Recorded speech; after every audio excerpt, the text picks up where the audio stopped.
आज मेरे किचन में मैं बना रही हूँ mix vegetable and poha nuggets. Nuggets बनाने के लिए सबसे पहले मैं बोल में ले लेती हूँ पोहा। ये सूखे वाले पोहा है, आप इसको मोटा पोहा कह सकते हैं, वो चिवड़े वाला नहीं है और इंग्लिश में इसको फ्लैटन राइस कहते हैं। ये पोहा को मैंने भिगा लिया है और बस एक बार धो के हल्के से पानी में भिगा लिया था, बहुत ज़्यादा पानी नहीं डालना है।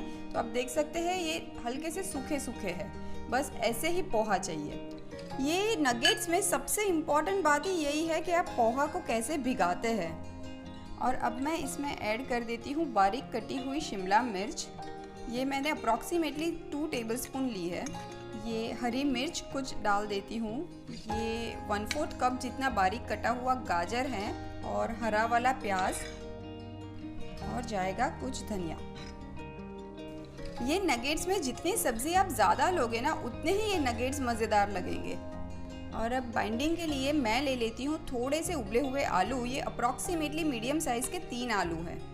ये बॉईल करके मैंने कद्दूकस कर लिया है। और अब मैं इसमें ऐड कर देती हूँ कुछ ड्राई मसाले। मैंने यहाँ पे थोड़ी सी हल्दी ली है, मिर्ची पाउडर और धनिया पाउडर लिया है। हल्की सी खटास के लिए मैं ऐड कर देती हूँ आमचूर पाउडर। ये 1 टीस्पून लिया है, आप नींबू का रस भी इस्तेमाल कर सकते हैं। ये माइल्ड रोस्टेड साबुत वाला धनिया लिया है, दरदरा कूटा हुआ 1 टीस्पून। 2 टीस्पून सफ़ेद वाले तिल। आपको अगर मीठा पसंद है तो थोड़ी सी चीनी भी ऐड कर सकते हो। और अब लास्ट में मैं ऐड कर देती हूँ नमक। वैसे तो पोहा से नगेट्स में बाइंडिंग आ ही जाता है, पर सेफ रहने के लिए मैं ऐड कर देती हूँ थोड़ा सा बेसन, अप्रॉक्सीमेटली 2 टेबलस्पून जितना। आप चाहो तो मैदे का भी इस्तेमाल कर सकते हो, ब्रेड क्रम्स का भी इस्तेमाल कर सकते हो। अब सारी चीज़ों को मैं हाथों की मदद से ऐसे थोड़ा सा प्रेस करते हुए मिक्स कर लेती हूँ। ये पैन को पहले मैं ग्रीस कर लेती हूँ ऑयल से और इसमें मैं नगेट्स को शेप दे दूँगी। एक्चुअली आप चाहो तो हाथों की मदद से भी नगेट्स को शेप दे सकते हो, बस ऐसा करने से ना सारी नगेट्स एक ही शेप एंड साइज की निकलेंगी।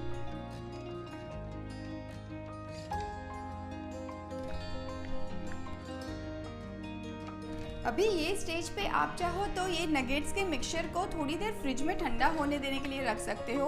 ये स्टेप करने से नगेट्स बहुत क्रिस्पी बनती है और तेल में खुलने का डर भी नहीं रहता है। अब मैं ये मिक्सचर को पीसेस में काट लेती हूँ। आप चाहो तो स्टिक शेप भी दे सकते हो। मैं नगेट्स आज बना रही हूँ, इसीलिए छोटे छोटे स्क्वायर में कट कर रही हूँ। अब ये नगेट्स को मैं हल्का सा ब्रेड क्रम्स में रोल कर लेती हूँ, इससे बहुत अच्छा क्रंच भी आ जाएगा। ये फ्रेश ब्रेड को ही मैंने मिक्सी में घुमा दिया है और बस ऐसे ही सारी नगेट्स रेडी कर लेते हैं।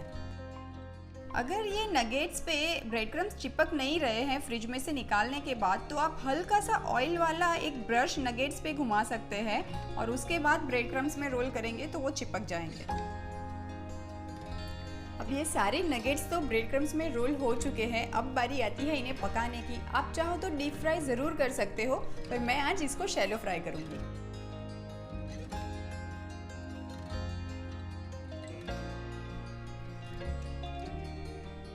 अब ऑयल में भी मैं थोड़े से सफ़ेद वाले तिल डाल देती हूँ। ये टोटली ऑप्शनल है। और उसके बाद हम तुरंत ही नगेट्स डाल देंगे।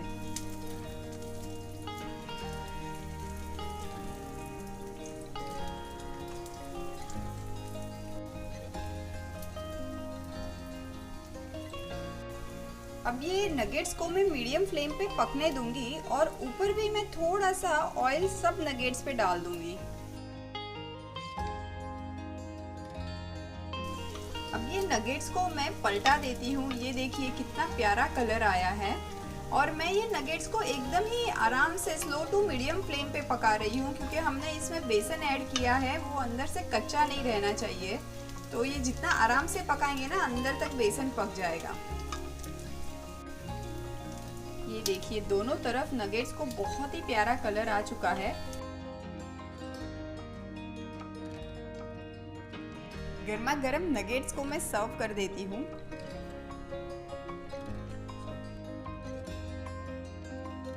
तो लीजिए, तैयार है super tasty mix veg and poha के नगेट्स।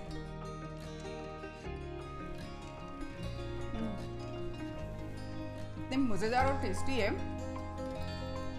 ऊपर से क्रिस्पी, अंदर से सॉफ्ट। बेसन भी बहुत अच्छे से पक चुका है, सुपर।